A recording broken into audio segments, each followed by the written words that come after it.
এমন ডিজাইন করা যাবে না যে এটা মসজিদ বুঝাই যায় না, এত লাইটিং ফাইটিং করে, এটা কি মসজিদ না কমিউনিটি সেন্টার বুঝাই যায় না? আছে না নাই? আছে। এরকম যেন আমরা না করি সম্মানিত ভাইরা।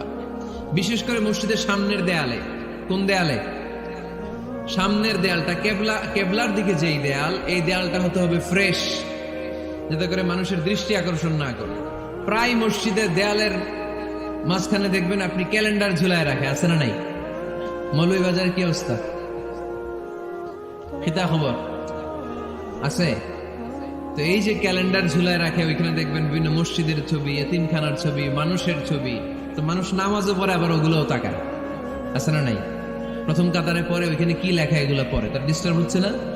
এই মুসল্লির দৃষ্টি যাতে অন্যদিকে না যায়, এটা খেয়াল রাখতে হবে। যদি পারা যায়, মসজিদের সামনে কোনো ঘড়ি টড়ি চলবে না। ঘড়ি মসজিদের পেছনের দেয়াল, সময়সূচি পেছনের দেয়ালে, সব পেছনে।